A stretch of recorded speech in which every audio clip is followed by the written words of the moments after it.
Hello everyone. I hope you all are done with your lunch and this is the time, few more chemistry, few more questions and the concepts. Those I am going to take here from the class 11th and from class 12th as well. I am Nidhi Panwar, your chemistry faculty, and definitely when I just talk about the concepts which we are discussing here, these are very much relevant for the NEET preparation. So I'll be focused on the same. Once again, you all are welcome here in this AIATS Plus program, the personalized learning for ultimate success, the success in the NEET examination. And definitely the questions from my part, those I'm going to take here, and simultaneously I'll be taking some of the concepts on which the questions are based on, right? So what I'm looking at, the question number 46 is here. So far there were 50 questions, there was internal choice, but I hope you all are aware that now there is no internal choice, all the questions are chemistry, and definitely question number 46 is from the chemistry part, the first question from the chemistry part more specifically, right? Let's check the question. It says number of hydrogen atoms in the 3 moles of ethane is. Question is from class 11th, the first chapter, some basic concepts of chemistry. Mole concept, this is the common terminology we use for the topic, right? Let's try to solve this question. The concept behind this is that you have a particular molecule, that molecule is ethane, right? And in this ethane, you need to count the hydrogen atoms. And what is the quantity of this ethane we have here? 3 moles. Done? So question is based on mole concept. So one by one, we'll be talking about it, how to proceed. The simple question, even I can say that this is the simplest question. Good afternoon, everybody. Join as soon as possible because we have started the question. I'm once again showing the question here. Simple question from the mole concept. 3 mole of ethane you have. You have to find out the number of hydrogen atoms in it, right? Okay. So mole concept is the topic from which this question's been taken. The simple concept, the simple question as well, right? So suppose you have 1 mole of a species. Then the number of particles in it, those are equal to Na, am I right? What Na is? What is Na here? This is Avogadro number, right? Arushi, good afternoon. There's Mukesh, good afternoon. Nidhi, Anjali, everyone, good afternoon. And question from the mole concept I'm taking here. Everybody is aware that 1 mole of any species contains Na number of particles. And when I'm using the term particle, what does it mean? It can be atom, molecule, ion, right? Now, the question was, you had 3 mole of ethane. That ethane is C2H6, right? And what was the question? The question was to find out the number of hydrogen atoms in it. This is the question. Okay, so suppose I have 3 mole of ethane, then definitely with the simple unitary method, we can find out the number of particle or the number of molecule in the given quantity. So 1 mole has any number of particles, then 3 mole would have 3 Na particles. Am I right? 3 Na particles would be there, and these particles are more specifically, because this is ethane, so these are molecules. Am I right? 18 atoms. That we need to look at. Someone is writing there. Okay. Now 3 Na is the number of molecule and you need to find out the number of hydrogen atom. Now if I'm just looking at the 1 molecule of C2H6, so 1 molecule has 6 hydrogen atom, right? So it contains 6 into 3 Na. 6 into 3 Na hydrogen atoms, right? It means 18 Na hydrogen atom, not 18 hydrogen atoms. These are 18 Na hydrogen atoms. And what Na is? Avogadro number. What's the value? Because the answer here is given in terms of the numerical value, not in terms of Na. So we have to just change this into, you need to just multiply 6.02 into 10 raised to the power 23. Just find this product here. Very good afternoon. Those who are joining, for all of them, very good afternoon. Question is from the mole concept, and what we were doing, we are finding the hydrogen atoms in 3 mole of ethane, right? So what we did, 3 mole ethane contain 3 Na molecules, right? Okay, and now I'm just placing the value of Na, and Na value is 6 into 10 raised to the power 23, 6.022 into 10 raised to the power 23, rounded off value we can take here, 6 into 10 raised to the power 23, 18 6 are 108 into 10 raised to the power 23. Done? Now, let's check the answer here. So, no, here 10.8 into 10 raised to the power 24, and what we found, 108 into 10 raised to the power 23. So, this can also be written as 10.8 into 10 raised to the power 24. These many hydrogen atoms are present. Done? So, this way, right, Hardik? 108 into 10 raised to the power 23. Very good, very good. So, we found the answer. In the third option, correctly the answer is given. Done? The simple question, going to give you +4 mark, and this type of question you will find in the NEET examination as well. If you know how to solve it, you can easily do it and grab those +4 marks, right? Okay, in the mole concept simultaneously, like in this question, they just asked that 3 mole of ethane you have and how many hydrogen atoms are present there. The question could be of different type, like you have 3 mole of ethane and suppose 1 Na moles of hydrogen would be removed from it.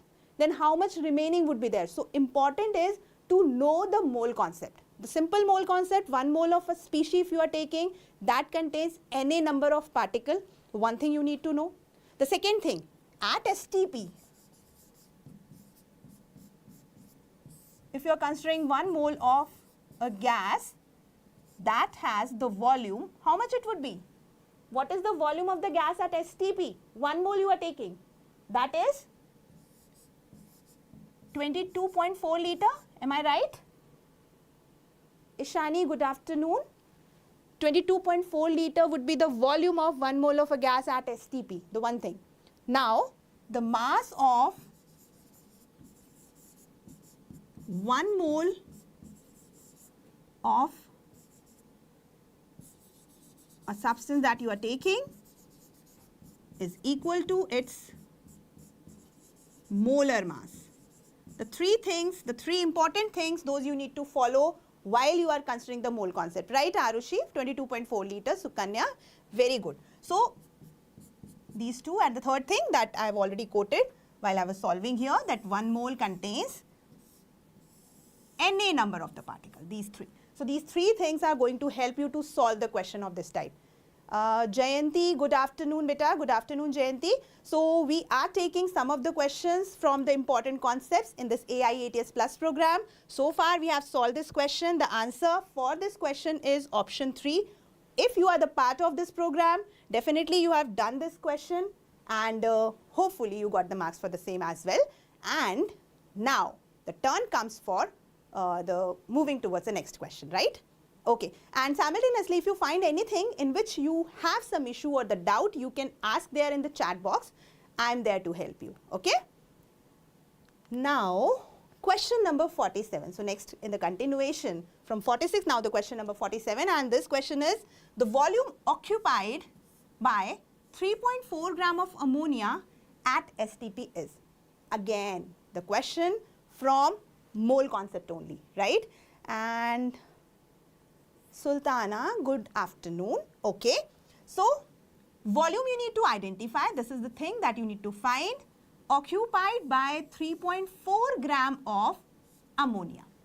Mole concept says that if you have the 1 mole of anything that has the volume at STP, that is 22.4 liter. I have already told you in the previous question, right? Now, the second thing, if you have 1 mole of anything, its mass would be equal to its molar mass. right? And the particle which are present here, these are Na number of particles. Done? Now what we need to find out here, the volume occupied by 3.4 gram of ammonia. Directly we cannot do, we have to change that given mass into 4.48, okay, 4.48 liters. Someone wrote here the answer, we have to check here, okay. So 3.4 gram of ammonia you have, how many moles are present here? How to find out the number of moles? Given mass, that is 3.4 gram, divided by the molar mass. What's the molar mass of ammonia? NH3.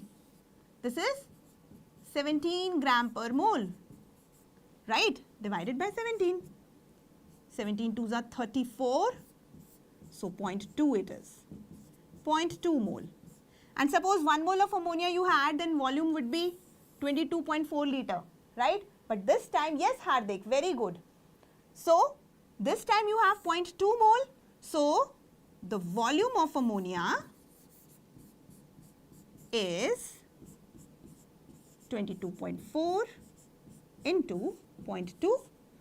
So 2 2s are 4, 4.8 into 0.1. So rather marking decimal here, what I'll be doing? I will write 4.48 liter. Done? Got it? Great. So now just check the options. 4.48 liter is the right answer, and if similar thing is needs to be written there in the ml, then what you will do? You just convert this quantity into ml, right? 1 mole contains 222400 ml. That's the volume, okay? Acha, you wrote 34 Hardik. No worries beta, no worries, don't worry. Okay? So this questions we have solved, and the simple question, and you'll find this type of question in your exam, then definitely solving this in the correct manner will give you the +4 marks. Okay? Don't consider it such type of question. If you find there may be some difficulty level raised also, then you need to just focus on the lines which are given there in the question. Done? Let me move forward with the next question. Question number 48, right? Now the question says, given below are the two statements. So statement type of question is very well-known pattern with respect to the NEET examination, right? Crystal clear. Okay, okay. Now, statement 1 says 2 electrons occupying the same orbital are distinguished by magnetic quantum number. The first thing. And the second statement says an orbital in an atom is designated by 4 quantum numbers. So 2 statements are given, and you have to read them and to identify whether these are correct or not. One is correct, second is incorrect, whatever. You have to identify. Okay. So now when I'm talking about the quantum numbers,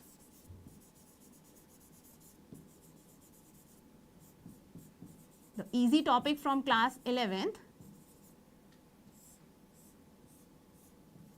So just like the fingerprints, the quantum number, all 4 quantum number for an atom, if you're just looking at, for an electron in an atom you have to look at, then a specific number we provide for the same.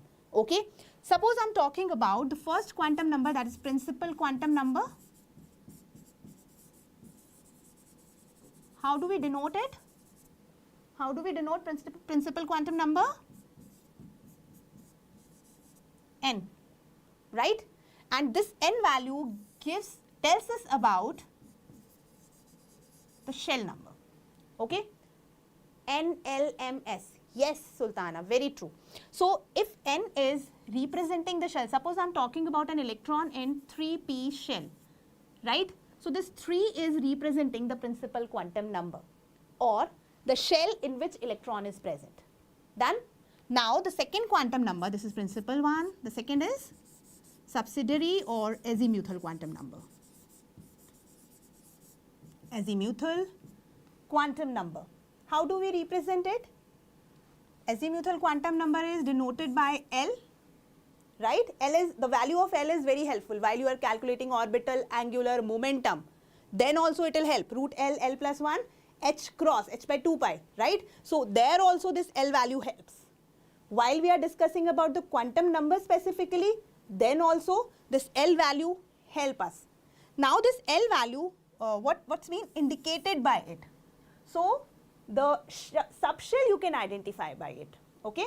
Suppose in the same question, 3p, the electron is present in 3p subshell, suppose. So this p will decide the value of L, right? And the value of L is 0 to n minus 1, right? So if n value is 3, then definitely L value would be less than 3. Even this value is maximum, L value in this case would be 3 minus 1 or 2. Done? Now, so sorry, if it is P, then L value would be 1, because for the S subshell, the L value is 0. For P subshell, it is 1. For D subshell, it is 2. For F subshell, it is 3, and so on. Right? So this way, 1 it is. Very good, very good. I am getting the answers in the chat section, and this is very good. Okay? Now, so L value you got, N value you understood. Now the next quantum number is the magnetic quantum number. Magnetic quantum number. So it is indicated by M, or nowadays and in NCERT book you find that we denote it by ML. Right, Rakesh? It is 0 to n minus 1 for the P. Now when I am talking about the ML value or the M value, good afternoon Aman. So ML value would be minus L2 plus L it would be, right? And when I am talking about minus L2 plus L, it means if this is 3p subshell, then this M value could be, P is 1 there, so it could be minus 1, 0, plus 1. These three values are aligned with ML value. And this also indicates that P subshell has 3 orbitals, right? For all 3 orbitals, these ML values are aligned. So suppose I am talking about the P subshell, there would be 3p orbitals aligned with it, px, py and pz or pz, whatever you say. Okay? Now,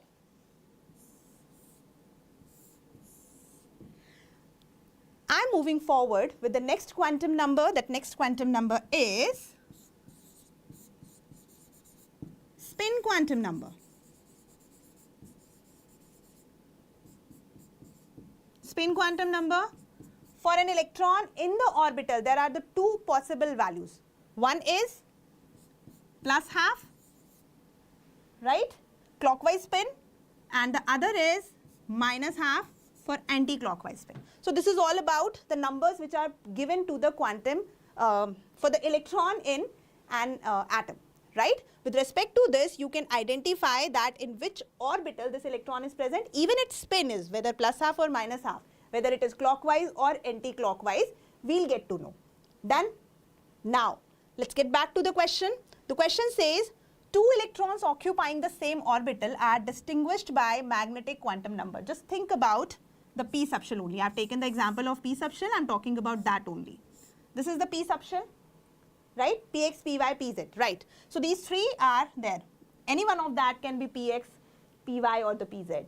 Now, the 2 electrons are present here. Suppose this is the way how electrons are filled, and I hope you know the Hund's rule that in a subshell, if orbitals are filled, then first these all are singly occupied, then pairing occurs. That happens?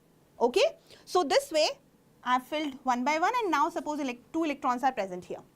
Now, the question is, how do we distinguish these 2 electrons? As per the statement 1, the 2 electrons occupying the same orbital are distinguished by magnetic quantum number. These are present in the same orbital, right? So both of them would have the same magnetic quantum number value. Whether this is Px or Py or Pz, whatever it is, this is same for both the electrons, right? Yes, Hardik, it pairing occur in the same orbital. If 2 electrons are present, you cannot distinguish them with the help of magnetic quantum number. What you need? Hund's rule, beta, yes. Spin, very good, Hardik. We have to look at spin quantum number. One is clockwise, indicated by plus half. Another is anti-clockwise, indicated by minus half. So the statement, whenever the statement is given, read carefully. That can make you confused. So you have to just read it in a way that what actually it is saying. Okay? Yes, Hardik, you got the answer. Spin quantum number will distinguish them, not the magnetic one. Okay? So this is incorrect. The statement 2 says an orbital in an atom is designated by 4 quantum number. Again, since the very beginning when I have started this question, I just told you that electron in an orbital or in an atom which is present, 4 quantum numbers are denoted by them, or the designated by that electron is designated by the 4 quantum numbers. But when I am talking about orbital, you don't need the 4th one. Spin is specifically aligned for the electrons, not for the orbitals, right? So this way, the second statement which says 4 quantum numbers are needed for orbital, no. For orbital only 3 quantum numbers are needed, N, L and M, that's it. So both the statements are incorrect this way, and if both the statements are incorrect, which option I need to choose? Let me know. Write in the comment section.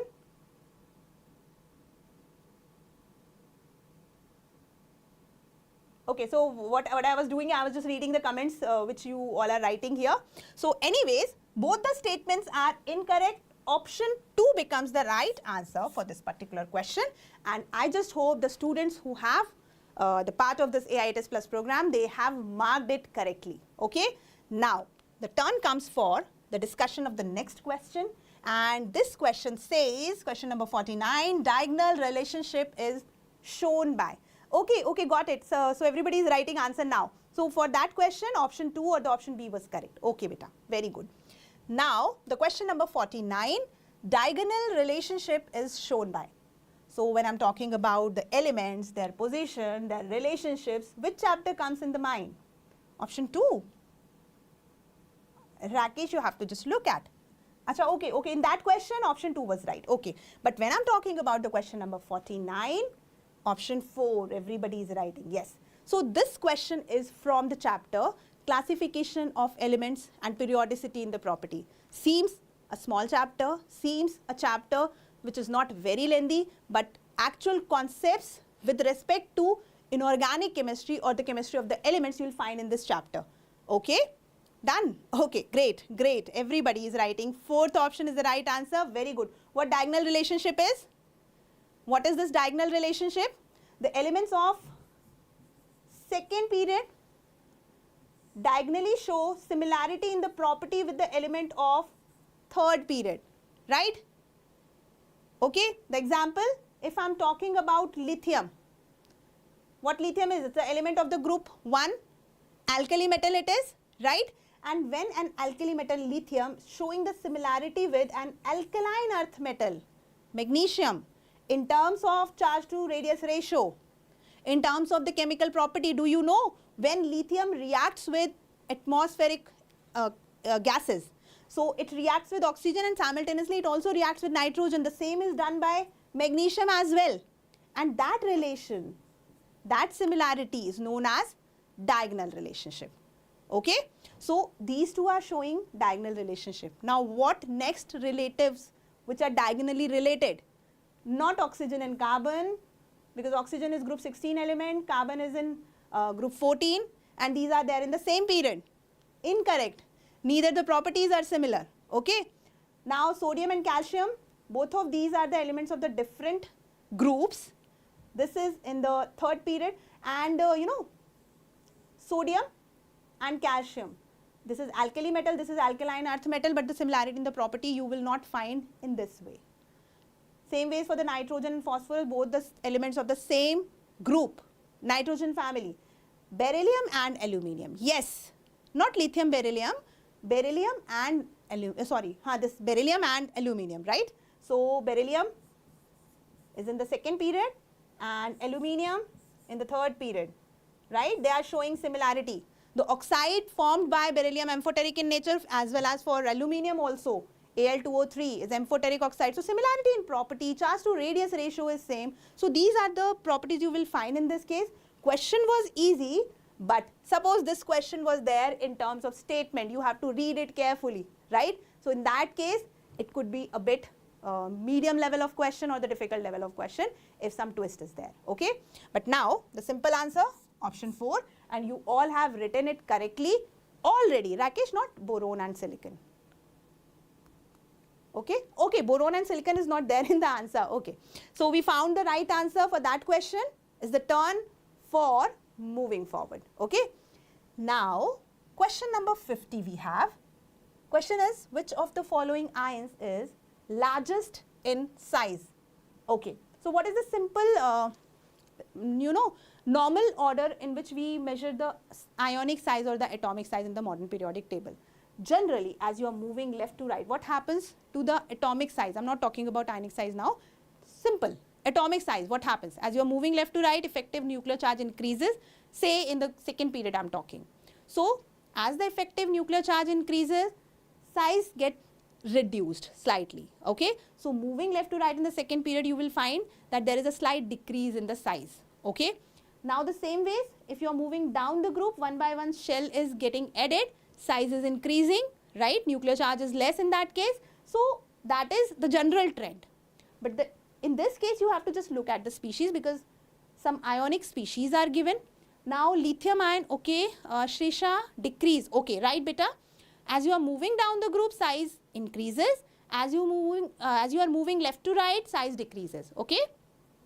Yes, inversely proportional to Z effective.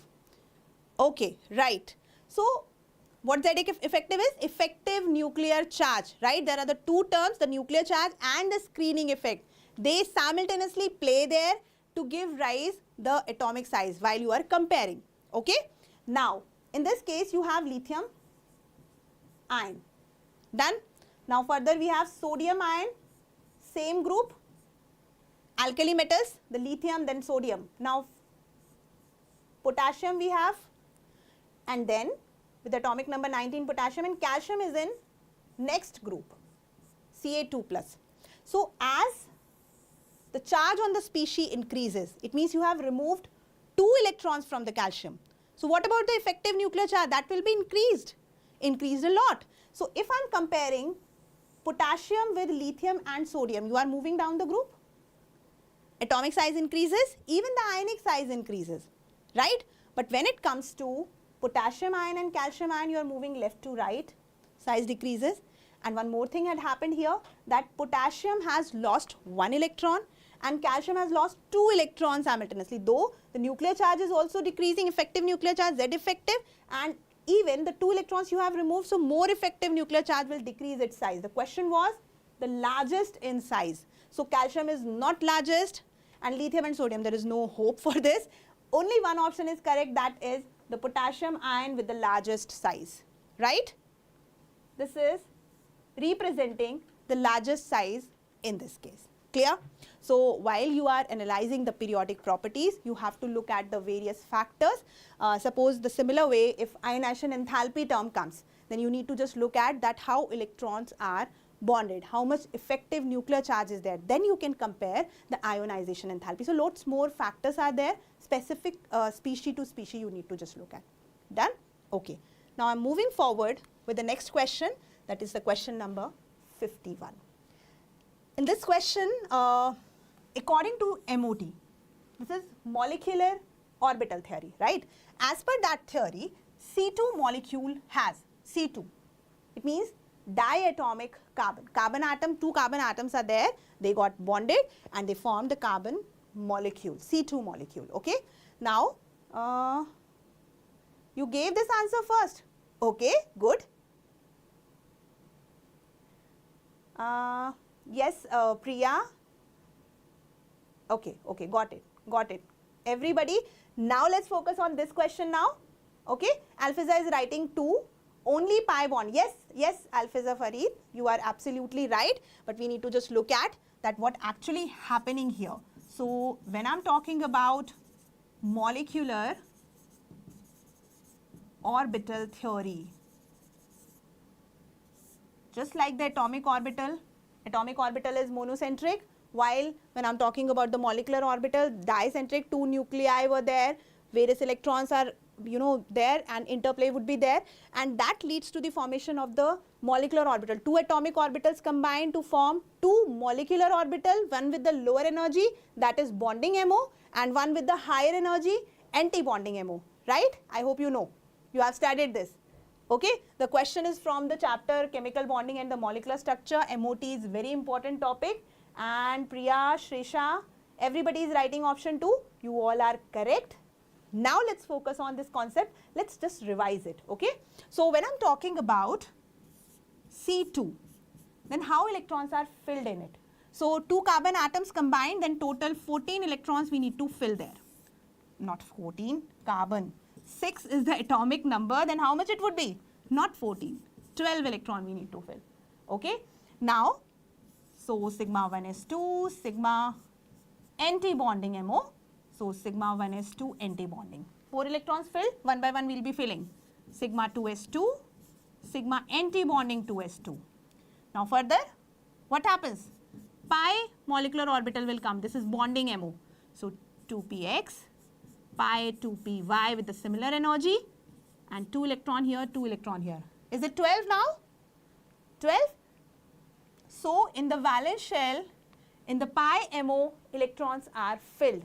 There is no sigma electrons are involved in the bonding because last pi orbitals are taking part in the bonding, and that is why only 2 pi bonds are formed by carbon, right? So in this case, the second option, you all are telling me this correctly, you all are right. Now one more species is also there which forms only pi bond, that is B2. So do remember B2 and C2. These are forming only pi bonds. Done? Okay. Now, instead of C2, suppose it's asked that O2. What about O2? It's forming pi bond. B2. Yes, yes, Alfiza. Okay. O2 if I'm talking, so in this case, there is 1 sigma and 1 pi bond, right? Because oxygen are bonded with double bond. Okay, same ways for N2, diatomic species it is. So in this case 1 sigma and 2 pi bonds. From the topic molecular orbital theory, MOT, C2 molecule doesn't exist. Why beta? Why C2 doesn't exist? As per chemical bonding, C2 can exist. Okay, with respect to this theory. Yes, yes, Priya. So do remember, when I'm talking about this topic, the important thing also to be noticed is the magnetic behavior of the species, as Alfiza Farid was writing their para. So definitely when I'm talking about the magnetic behavior, the two type of magnetic behavior we need to look at in this time chemistry. So one is paramagnetism. If the species has unpaired electron, while you are filling electrons in the MO, if unpaired electron is there, then you will, He2 does not exist, Priya. Yes, He2 doesn't exist. So that I'll be telling you. So if unpaired electron is there, then paramagnetic. If there is no unpaired electron, all the paired electron you find, you can simply say that species is diamagnetic, right? And now how to find out whether species exists or not? Then for the same, we need to just look at bond order, right? Out of 2 bonds, 1 bond has to be sigma, always right. So see, in case of O2, we found the 2 bonds where sigma overlap is there, then sigma bond is formed, and pi overlap, that will lead to sideways overlap, leads to the formation of the pi bond, Arushi. Okay? So how to calculate bond order? Bond order is calculated by the simple formula that the electrons in bonding molecular orbital minus electrons in anti-bonding molecular orbital. This is the simple formula, right? Now suppose why He2 does not exist. In case of He2, there are 4 electrons to be filled, right? And sigma 1 is 2, sigma anti-bonding 1 is 2. Now what's the bond order in this case? What would be the bond order? 2 minus 2, 0. right? So this would not exist, right? But suppose I just ask you to calculate bond order for He2 plus. What is the bond order for He2 plus? I'm waiting here. I'm waiting here. Hello, hello everyone. Those who joined now, for them, this is the discussion of AIATS plus program, the question paper that's been already conducted. But this time we are discussing some of the important concepts simultaneously with the question. Shrisha, 0 for He2. He2 plus I'm talking. You have just removed one electron from the anti-bonding MO. Hardik? Just look at question. Question is He2 plus. It means this time you have here He2. If we are talking here 4 electrons were there. Now in He2 positive there are only 3 electrons. Right? Yes, Nidhi, Hardik, both of you are right. Okay? Yes, Sultana, half, definitely. So what happens here? You have just filled sigma 1 is 2 and sigma anti-bonding 1 is 1. Now the bond order becomes 1 by 2. So 2 minus 1, 1 by 2, it means 0.5 would be the bond order in this case. Right? So this way, bond order could be asked in the examination, that find out the bond order, what is the correct bond order for the species. Matrix match type of question can also be there for the certain species and their respective bond orders. Right, Shrisha, Alfiza, Arushi, Priya, Nidhi, everybody is right. Hardik wrote in the very beginning. Okay. Now, done with this question? Shall I move forward? Shall I move forward now? Just let me know. I have to actually move forward. The question number 65. Ma'am, I was telling about He2 before. Okay, Hardik, got it, got it. You are absolutely right. He2 doesn't exist, but when it comes to He2 plus, that will exist with the bond order 0.5 with respect to molecular orbital theory, right? Now, turn comes for the next question to be discussed here. Good afternoon everyone. Those who are joining, for them, we are discussing the questions. Important question for your NEET preparation, right? So just focus on this. Now, unit of the rate constant of the first order reaction. Done. Now, you know, the first order, second order, 0 order reaction, third order reaction, how to calculate second inverse. Very good, very good. It shows that your preparation is on the right track. Okay, so keep preparing, keep revising, right? Everyone is writing absolutely right answer. The second inverse is the unit for first order reaction. How to calculate? The simple formula is mole per liter. This is the unit for the concentration.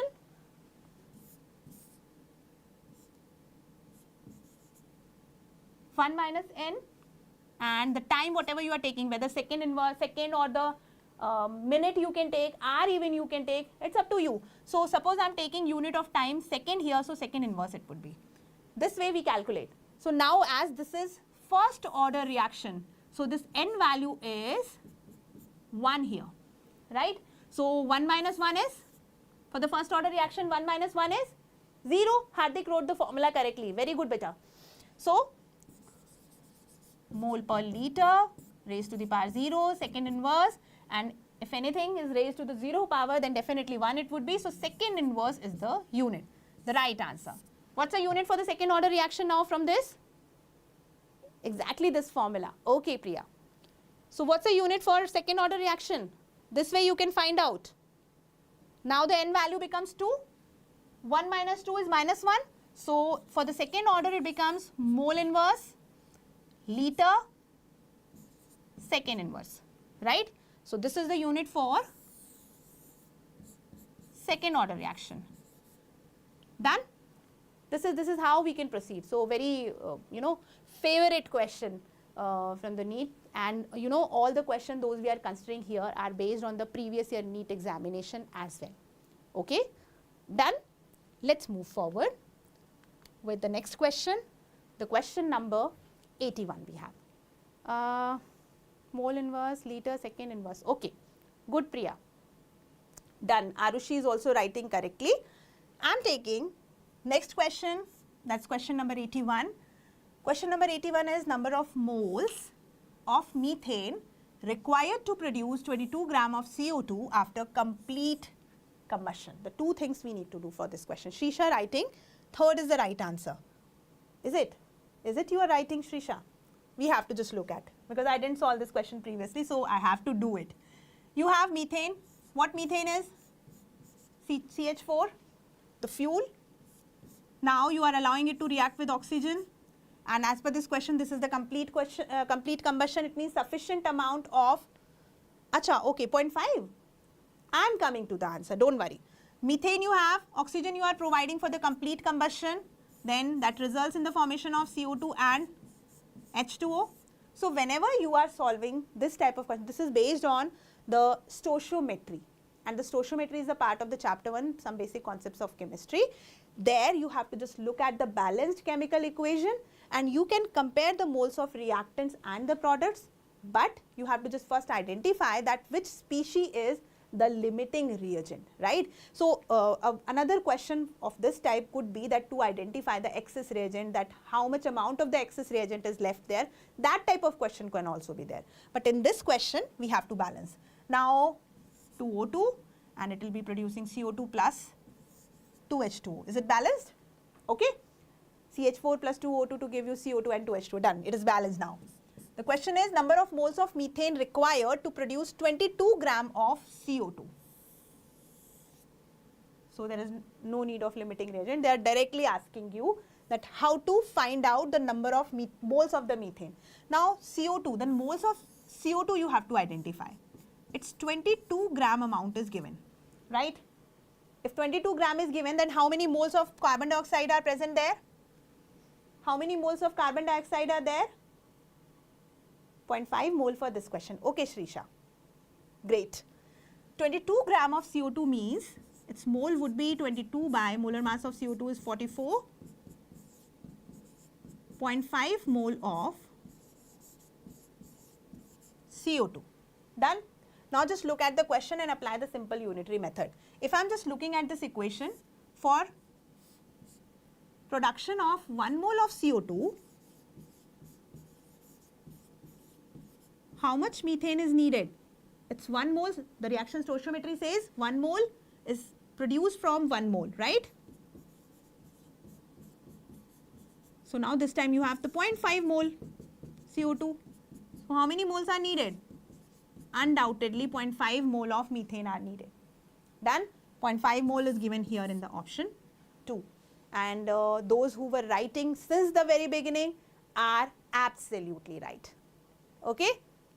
Good, very good. When I just look at the students answering correctly, mentioning the formula, that gives me the confidence that students are going at the right path. Okay? Keep preparing. Now, 0.5 mole, we got the answer as well, but sometimes they can ask you the exact amount. Instead of mole, they can even ask that how much amount of methane is there, or the how much volume of the methane is needed. So by simply applying the mole concept, you can find the answer. Done? Okay. Turn comes for the next question from this part. Okay. So again, I have this question where the matrix match we need to do. So in this matrix match, what is actually, we have the two lists with us, list 1 and the list 2. And in both of these lists, we have the certain statements. In the list 1, there are certain statements. In list 2, there are several quantities are given, the values are given. We need to match them up. If I'm just looking at the list 1, what I found, that number of orbitals in a subshell, right? The first thing. The second thing, number of subshells in a shell. Okay? Further, maximum number of electrons in a shell. And then maximum number of electrons in a subshell. This is the question. Option D, Alfiza, you are right. But we have to look at, okay? Now in the list 2, principal quantum number L is given, 2L plus 1, that is L is the azimuthal quantum number, 4L plus 2 and 2N square. So these values are given. We have to match them up. So first thing is number of orbitals in a subshell. I'll be telling you one by one. Suppose I'm talking about principal quantum number. Even in this discussion we discussed, okay, Priya, Shrisha, Sultana, you all are right. Principal quantum number is N, right? And this is giving me the value of number of shell. about which we are talking. If you know the n value, you can identify the shell, right? Suppose I'm talking about n value, this is 2. It means they're talking about the second shell, right? Now further, in a particular shell, how many electrons are present? How many electrons are present in a shell? The maximum number of electrons which can be filled in a shell can be calculated by, not by 2l plus 1, Sukanya. If you just want to fill the electron in a shell, then you have to follow the Bohr-Bury principle, and as per that, 2n square rule will be followed. It means, suppose I'm talking about the second shell. In the beginning I said that second shell it is. So number of electron, maximum number of electron which could be present here would be 2 into 2 square. It means 8 electrons could be filled in a shell if n value is 2, right? So this is how we can calculate. So let me just match this. So number of orbital in a shell, number of subshell in a shell, maximum number of electrons in a shell. So this is matching with this, right? We matched C with the 4, right? Now we have to match number of orbitals in a subshell, right? So number of orbital in a subshell, I am talking about, suppose P subshell, not orbital.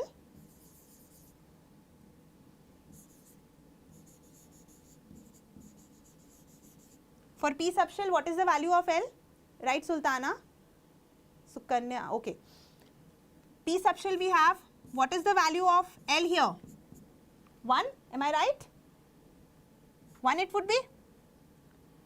It means there are the 3 values of M would be aligned with this. These are minus L, 0 and plus L, or that L value directly I am taking here. Minus 1, 0, plus 1. It means these 3 values are just representing 3 orbitals, right? So number of orbital in a subshell, if you just want to find out, if I am using the formula 2l plus 1, rewriting it,